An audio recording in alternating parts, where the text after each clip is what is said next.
Hello, Heavenly Human. This is Glenn Cobbin Sr., One Heartbeat Podcast. And we have two distinct guests today. We have Wayland and Renee, a husband and wife team. And you know, as I usually do, we want to let you know that One Heartbeat stands for nature, humans and animals having the same heartbeat. We're all one and the same. We all, hold up a minute, what's going on? Yeah, we're recording. All right, got me. So what I'm gonna do, I'm gonna turn around. They're gonna introduce themselves. They're gonna lay the groundwork. They're gonna have the floor, and when the questions come, they'll be the one answering them. So this is One Heartbeat Podcast. We're trying to demonstrate how humans, animals, and nature can coexist. Heavenly Humans, get ready. We got a good one on the way. Sponsored by Destiny of Hope, helping our people excel. You can reach me anytime at 573-268-5192. And here they go. Move. All right. Good afternoon, Columbia. Ooh, beautiful. We are coming to you live. My name is Wayland Taylor, and this is my lovely wife, Renee Taylor. And we're here today to talk to you about Rise Up and Reborn Pantries. It's what we're doing for Columbia. Okay, Renee, talk to me. Who are you? I'm Renee Taylor, and I am the wife of Wayland Taylor. I'm a furniture artist by trade. We're here to talk about the blessings that God has given us for Reborn Blessing Pantries and to talk about the Rise Up organization here in Columbia. Okay, now, come on now. Y'all need to tell me what Rise Up means. Let the public know. All right. So Rise Up came about as we've seen. We've had numerous incidents going on in the news starting back March of 2020. Saw that our community was going separate rather than together. Being a man of faith, going through the Bible, several verses. Second Thessalonians is one that calls us to be the restrainer as people of belief and faith. And what that means by the restrainer is that we could either sit back and watch things go to disarray, or we could be the restrainer and step up and rally people around. So we first started off the Rise Up with a march. I organized working at MU Healthcare, being an EMS. We did a solidarity march, and I called on all agencies of police, all agencies of fire and EMS, as well as Mizzou Healthcare, to join hand in hand to walk with the public to show how we need to start coming together. And from that walk, we got local pastor and community activist Reverend Gray involved, and we put the groundwork down, and the rest has been history from there. And today we stand here with Glenn Cobbin Sr. We invited him to one of our walks, and one of the things that he said to me has resonated as we go about our mission, and that is when we organize an event, whoever shows up is who is supposed to be there. There are a lot of people that talk, but when you put the actions and words to them, the ones who show up are the ones who are making the difference. Wow, Ray, Wayland, this is really, really nice. You got your wife here, man. Is that part of the call from God? And y'all coexisting together as one. I love that. Talk to me about it. Yes, I firmly believe that working together in unity, and that is showing that unity, is that my wife has a vision for serving through the community for the people that are unsheltered, the people that are in need. My mission is to bring people together to try to find commonality. And so together we have two missions. One is showing the hands and feet of Christ, of feeding people and providing hygiene and warmth through her mission of the Reborn Pantries. And then the Rise Up is organizing public rallies to come together with people. We have had various attendees. We've invited people out from the mayor of Columbia. We invited First Ward members out. We've invited Commissioner out previously last year. And then we're just bringing common folks out, such as Conzo Martin.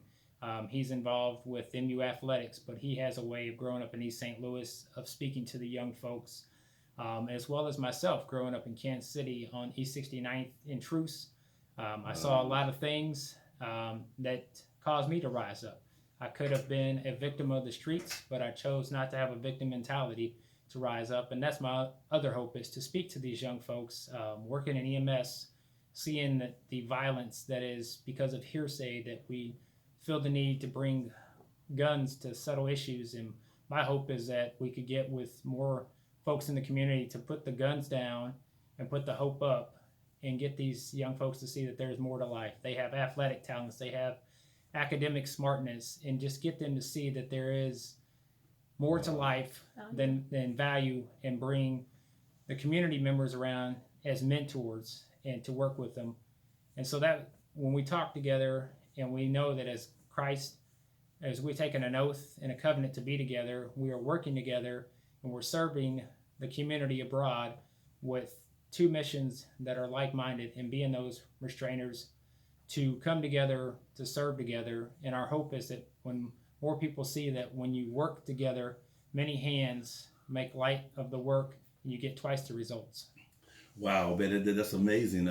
Renee, come on now, piggyback on that, because I know you got something to say. I do. Well, one of the things I wanted to say about Rise Up, and just being a part of that, and even watching you speak, and some of the people that are coming from all different walks of life, we all can unite over the fact that we are human beings, you know. Absolutely. And it's really easy to judge somebody based on what they look like, or what they drive, or, you know, maybe where they come from.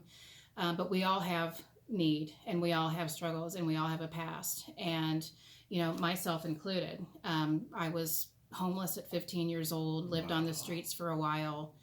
You know, I've had just a really traumatic childhood up until that point.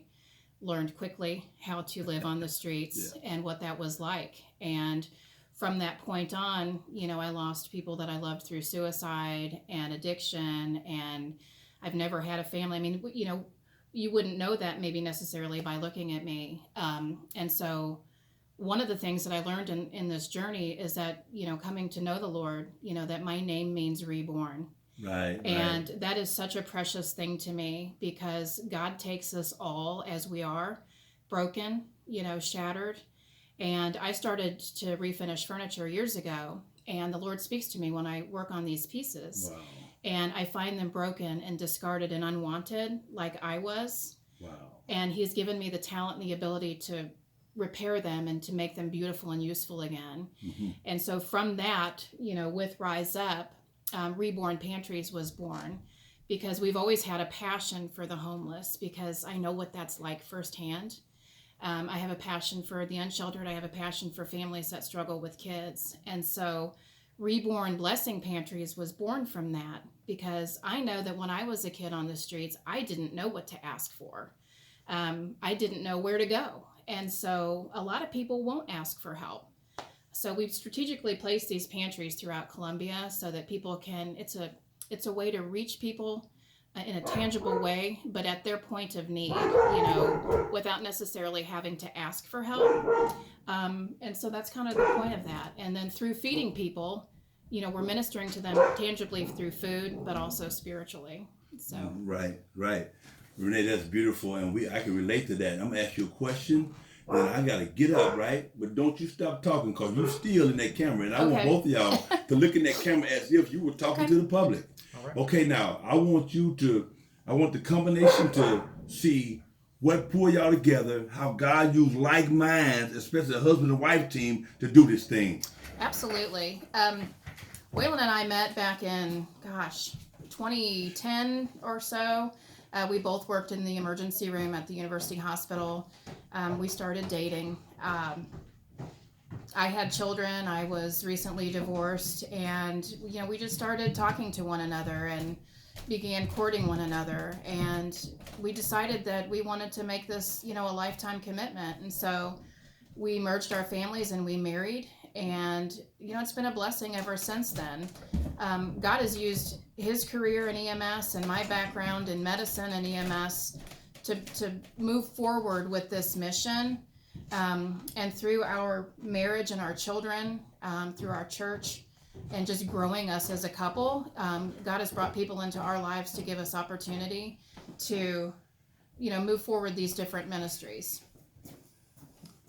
And just adding on to that, with this mission, the other hope is for our kids to see that we don't just speak empty words, that our actions match what we speak. Amen. And so through the Rise Up and through the community pantries, our kids are active in attendance. And they see that, when we say that we're helping make a difference, that they actually get to see that. And our hope is that training up a child is in the direction you want them to go. And so that when they go out on their own, that they won't stumble and that they will have direction. It doesn't mean that they're going to be perfect, but it means that in hard times, when they fall down, they will have had that structure to know that, hey, my mom and dad taught me in these hard times, this is what you need to do. You need to pick up, lace your bootstraps up, and start finding commonality instead of, going with the worldly view of nitpicking the differences, and also to help your common man. And it doesn't matter, you don't need a ton of money. We're not wealthy by any means. We're right at the cusp of what they call a blue collar family, but yet serving your time and serving with your physical abilities carries more presence and more meaning than throwing a dollar sign at someone, and that's what they're seeing. And so our other vision is that as our kids grow, we would like to, in hopes that they plant a seed there, that they would be able to take this on as they grow and start another chapter if they choose, when they get at the point to move out of state or to follow from when we're at. We go as far as we can, and we can step back and teach them to lead. But one of the things I want to say about that is, years ago, our kids are really kind of what precipitated all of this. Your personal children? Yes. Okay, good. We would be riding around in the car, and they would see the homeless on the corner, and they would say, "Mom, give them money." Really? And we never had any money. And so we thought, well, what can we do? Mm-hmm. And so they started making, we called them homeless packs in the beginning, but then we turned them into blessing bags. Wow, beautiful And so name. Beautiful the kids would put, like the gallon bags, and they would put water and socks and a granola bar in there. And then they would draw a little picture, say, I love you, I care about you. And we would actually stop. We'd let the kids point out the people on the corner, and we would stop and pull over. And we would walk the kids up and let them hand the bag to the person. Oh, my goodness. Because it's so important for them to have that experience, to see in the eyes of someone that they're giving something to. Mm-hmm. And people would always say, God bless you. Right. Right. And so, and they were very young. And so from that, we started Warmth for Winter, where we started, collecting coats and doing coat ministry 6 or so years ago. Mm-hmm. And just going around downtown and providing scarves and hats and things like that. And so we've always had, a heart for this. And the kids at the very beginning of all of this are really the ones that would say, Mom, Dad, let's give them something. Beautiful. Yes. Hey, this is Glenn Cobbin Sr. One Heartbeat Podcast, and we have two distinct, God-fearing Wayland and Renee here. Now I'm going to ask you a question, because I say I get deep now.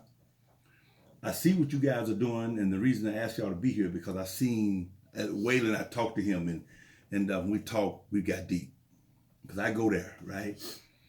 You all are giving the material goods out.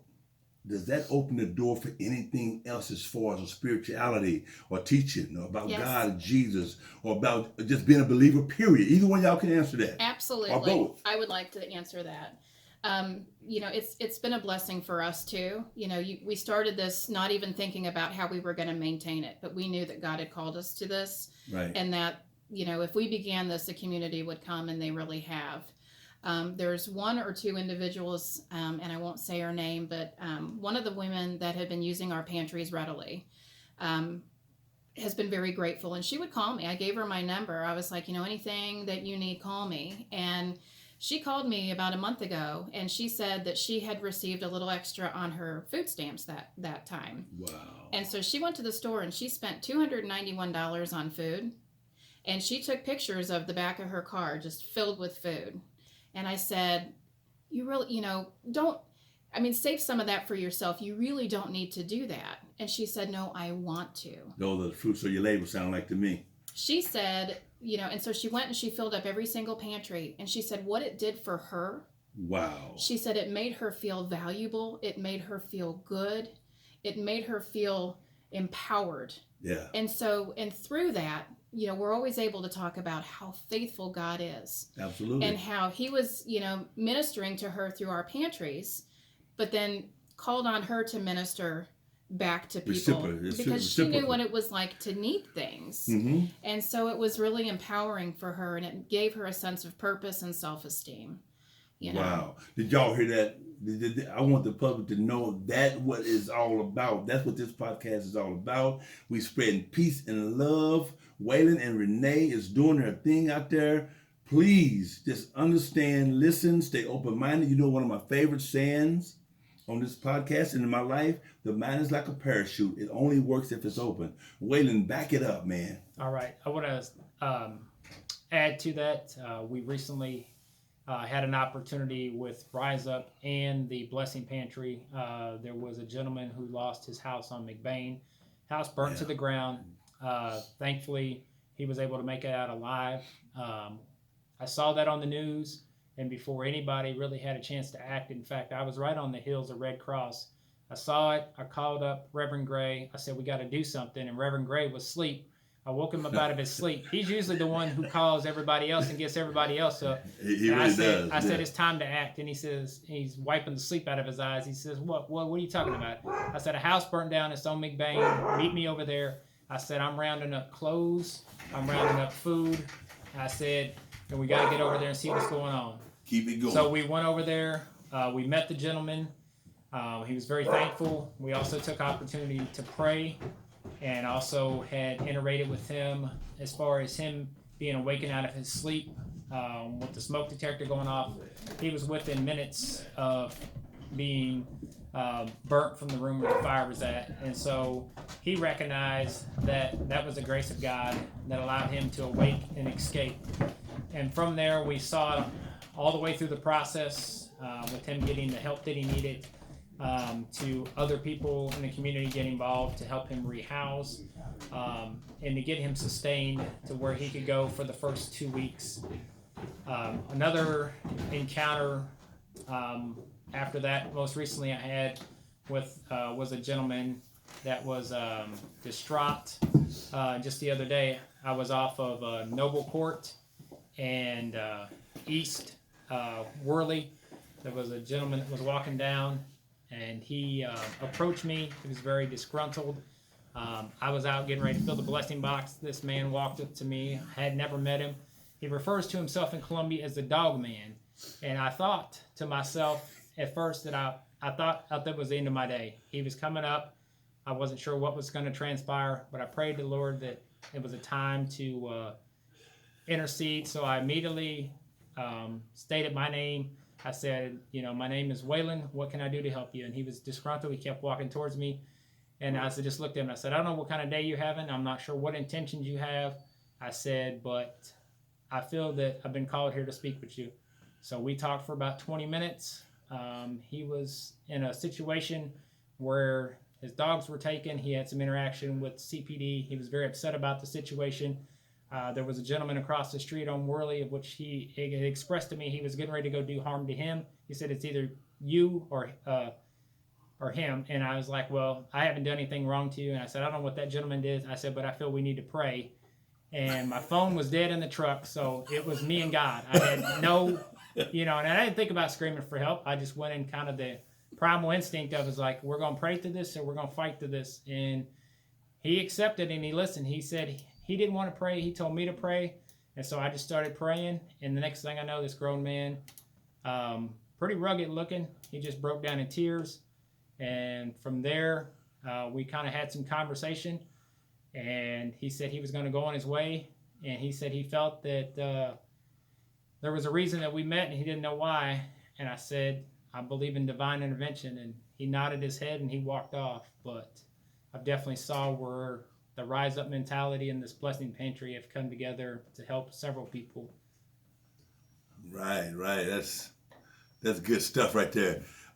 Zach, can you hear me over there, Zach? Yeah, I hear you, Glenn. Okay. How's it going, everybody? Good. I'm Zach Boyd. I'm with ABC 17 News. What's going on? Nice to meet you. This is Renee and this is Wayland, man. They would rise up. Hey, guys. And they are God-fearing people, man. And they saying some dynamic stuff. They the one that put all the food boxes around town and have speaker circles and all that stuff. And I got a lot of love and respect for them. And her name means reborn. So there you go. And they're here to do testimonies, tell about life. You know, he grew up in Southside Kansas City, which I lived out there, so I know where he come from. Okay. And she grew up homeless, and I was homeless too. So I can relate to both of them, man. They've been saying some good stuff. Some fighters. Absolutely. God absolutely is faithful. So we don't want to stop there. Zach is Zach with KMIZ, but he forget that. He's a good guy. He's from the West Coast, man, and he came down and he does the same thing you all are doing. He understands the plight of the people that are in the marginalized communities. And what I want y'all to do now is speak about the marginalized community compared to the city government. And the reason I want to do this is because I worked for the city government 4 years. I got fired. But my time with there was like Moses. Get into the Pharaoh and get into the Egyptian government to learn them, then go back to save them. Because we always think about the homeless as being somebody who's materially destitute.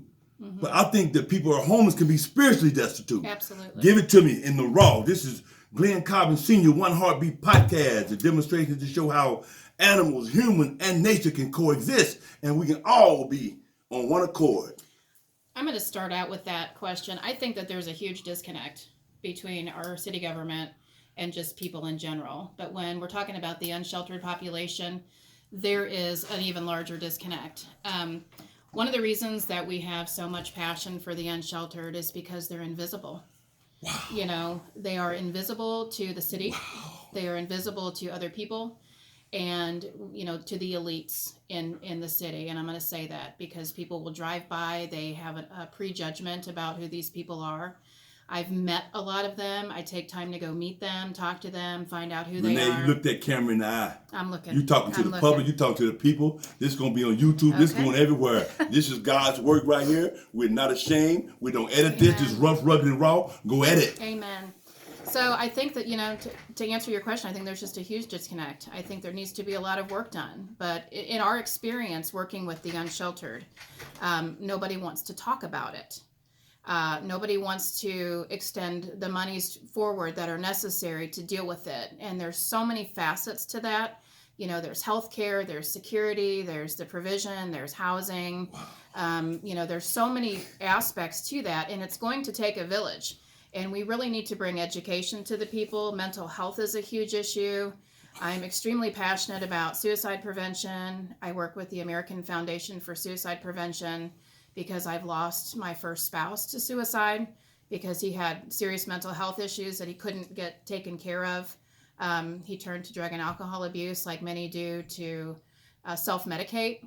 And I think when you talk about homelessness and depression, those two are trigger words that people just really don't want to get their hands dirty with that. Absolutely. That's beautiful.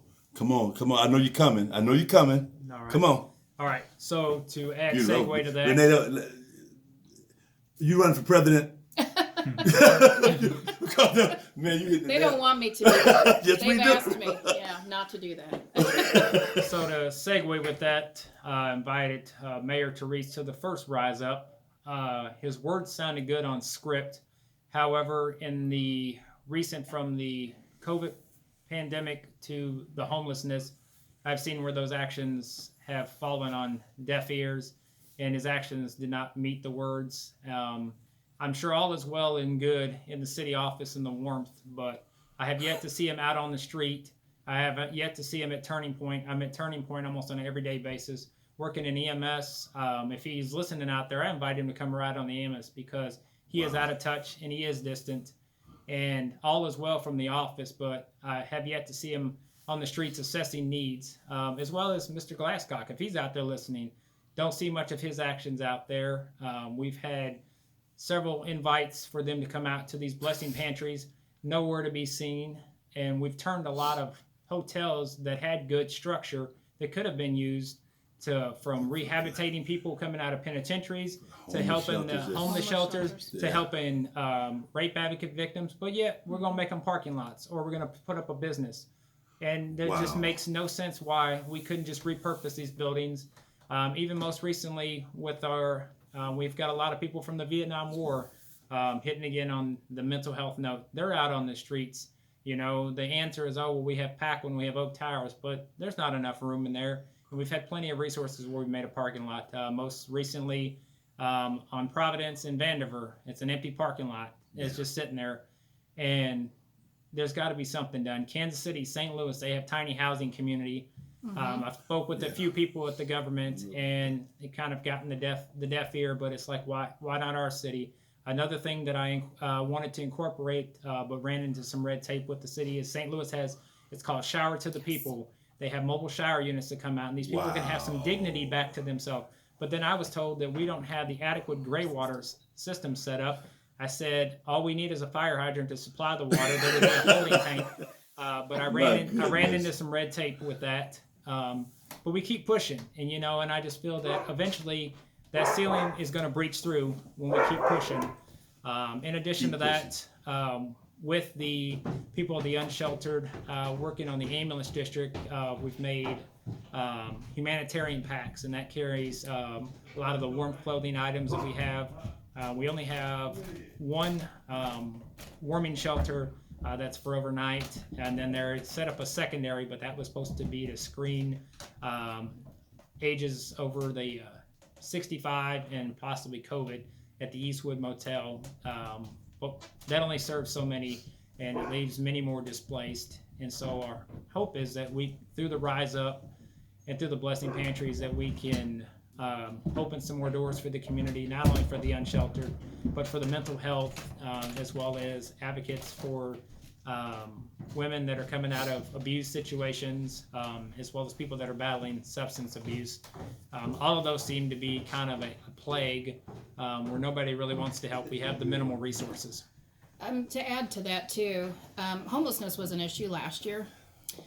This year with COVID, this last in 2020, the homelessness rate has increased exponentially. Absolutely. Last year in Missouri, we lost 1,531 people to suicide in 1 year. I haven't seen the numbers for this year, but we were losing one person every 40 seconds in the United States. The suicide rate has doubled, if not tripled, because of COVID. People have lost their homes. We have more high school students and young children on the streets now than we had before. I feel like the city thinks it's a blight, and I think some people that have never experienced need are so out of touch. Maybe they need to come down to the streets and see what it looks like.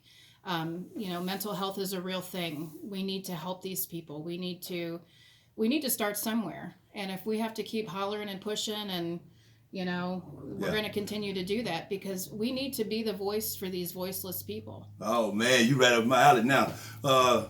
That's beautiful. I want to add to something that you all said. Doing your spirituality, the spiritually destitute. How do you connect that? How does God? Is there a scripture or a miracle that can tie the? I worked for the city. I know John Glasscock, Brian Treese, and all those people up there, man. That's supposed to be doing their thing out here. I know that. That's one reason that the Jeff Jones of the world. I mean, they know who I am. They know what I do, and they still chose to get rid of me. And my spirituality is always going to walk before me.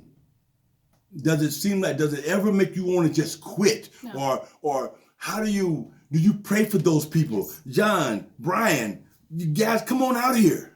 Come on, we are here. We absolutely pray for them. We really do. We pray for the homeless. We pray for, we pray over our pantries. And in each side of each pantry, there's a scripture. So anytime anyone opens the pantry, it tells who was sponsoring the pantry, but it also gives them a scripture that they have to look at.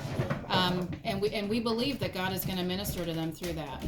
But moreover, we are out daily filling these pantries and walking the streets and meeting people, and we do have opportunities to meet them and pray with them.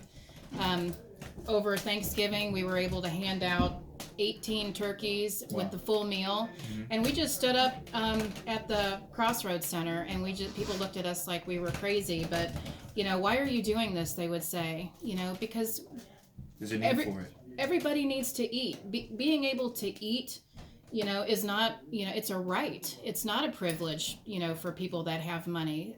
People need to eat food, and God has blessed us. We were able to bless 18 families, and we traveled all over, Fulton and Columbia, delivering other meals to people that couldn't drive, that had COVID, that had kids, that had, just a plethora of issues, and they weren't able to provide for themselves. James Gray told me once, and he gave me a bracelet, and it says, everyone can do something. If you can't financially give, you can pray. If you can't pray, you can share our mission. If you can't share our mission, you can lead other people to us. Provide our Facebook page, give them our phone number. Everybody can do something. Reverend James Gray? Yes. Did we lose him last year? No, we lost Kentrell Minton last year. Minton. Mm-hmm. Rest in peace, Kentrell. And that was, he was part of Everybody Eats, right? Yes. Media Cranes, Everybody Eats. Yes. He was the director. And when Kentrell Minton passed, the Everybody Eats event, did it dissolve this year, or did they hold it this year? No, we had it this year. Okay. We went through, his wife Amber and, the whole entire crew, Wayland and I serve every year. We were still able to serve several thousand meals. It was different because of COVID. We did a drive-through instead of having people eat inside. But yeah, we were still able to serve in his name. He would have wanted us to. Oh, no doubt. He would have been there with his Bluetooth on. Absolutely. Yes. Absolutely. And Almeda herself, we have to carry that on. Yeah. What was that like this year for you guys to hold that event on Thanksgiving, and did you do it on Christmas as well? We were not doing anything like that for Christmas. I don't think, I think that was canceled for Christmas if I remember correctly, but it was somber because we had just had a food drive, and Kentrell was there with a whole bunch of his kids, and they had brought us like 2 vehicles full of food to donate to our pantries, and we took pictures and we laughed and we prayed, and literally 3 days later, we got the word that he had passed away. And, you always want to know why God, why somebody so good, somebody that was so valuable, why God? But, God has also called people to step up, and there's no way that we can fill Kentrell's shoes, but we can do our part. Everybody can do something. And so that's what we're endeavored to do. Kentrell for sure had a big footprint in this community. He did. No doubt. And he was always positive. I interviewed him a few times for the news during the Mid-Creighton events. He was always positive, and he was always dishing out food for people. Always. And I had a lot of respect for that. And the question that I wanted to follow that up with is, what was that like this year doing the giveaways, the food giveaways on these holidays, drive-through style? Because last year it was almost, I would say, a whole community of 100 people or so, maybe a couple hundred, in that senior center, I want to say, on Business Loop. Yeah. And everyone was warm, and they were inside, and they were grubbing out families. We old, still had young. it there. Yeah. What was that like doing a drive-through this time? We had, it took a little bit of negotiation in the beginning to kind of get the flow, but we had 2 lines coming through, and because I talk a lot, I was able to work the drive-through. And I was able to talk to every single person that came through my line, get to know them, ask them some questions, pray with them, and then to bless them with food. And so, it's a great feeling to be able to give. It's a great feeling to be able to do something, to get to know the people in the community and to feel what the needs are, but also just to continue the incredible mission that Almeda and Kentrell started. Be a part of that is just a blessing. I definitely feel like Columbia is a tale of 2 cities, really, and COVID has for sure, put a huge impact or a huge increase in that separation between, like you said, the less fortunate and the ones who have a lot more money. Mm-hmm. Yeah, and I think that there's a major divide when it comes to where the city's allocations go, because a lot of the families that are trying to raise their kids who go to a lot of the schools here want parks, and they want a lot of things that are nice around their communities, which is understandable. You want to have nice places to go for your children as they grow up. But at the same time, there are a lot of, right now, especially like you guys said, people on the streets who are trying to find places to eat, and places like Turning Point are providing those safe spaces for people who need to eat there, but they're not providing enough space for people to come and stay there. and that's where, especially in the cold, they're providing a lot of issues. Yeah, the divide is even greater, and it goes even beyond that. It goes into the children, it's educationally, the divide, if you will, is the chasm is widening between, people that can't afford, certain amenities and the families that cannot. And then there's those that were already living on the cusp of things that have kind of fallen off. And that's where a lot of the issues are coming from. The amount of homeless people we have now are not I don't want to say traditional homeless, because some people are truly wishing to be homeless. Some people Right. choose Yeah, that lifestyle. Other Right. people are out there with degrees and families, and they've resorted to panhandling as a means of getting food for their families. It's just an incredible chasm that has really been more noticeable, I think, at this point. And because of COVID, I think our priorities need to change. I think that monies that might have gone to Parks and Rec, and I agree that's an important thing, but our kids are home too, and our grandkids are at our house too. Wow. And just through COVID and a series of events, we now have more mouths to feed, and we struggle. We lost a job also, and so we understand what that feels like. I think that there needs to be more monies allocated to the true need, and not maybe the aesthetics of our town. That's my opinion. Hey man, Right. I would like to just further iterate on that. And you talk about the differences in Columbia. And one of the things that really disgusts me is that I drive down the business loop and we think that putting banners that say the loop is going to help something. The amount of money spent on that could be to help build those tiny homes, communities. And it's really a disfortunate to see when you drive down the business loop that anybody that's not from Columbia, you drive down the business loop and then you go 2 blocks south on Providence and you can say, oh, now we see where the divine line is, where they want to keep those people as they label them. And our hope is to rise up in the blessing box. We recently put one on Scott Boulevard, and I had some friends say, oh, would you really think they need one out there? I said, there's not I said, it's making people aware that Bethany and Bellevue, those are human beings and they have needs. And just because they're on that side of Scott Boulevard, that close to Thornbrook, my hope is that Thornbrook would come down and become humbled and see what the needs are, and that they would drop a little something in, because if they would take the amount of money that they spend on materialistic stuff and donate something to that blessing box, we can all be Wow. humans and we can all serve each other. That's beautiful. Can I say something here? That's good stuff right there, man. This is the Glenn Cobb Senior One Heartbeat podcast. It wants to demonstrate how humans, animals, and nature can coexist as one. Now, the blessing box for the homeless is about food. Have you all ever expanded your thinking as far as putting a blessing box out in Thornbrook, Cascades, and all these places about literature to let them know what they can do to help? Have you expound on it? Just think about it for a minute before you say anything. The homeless need food.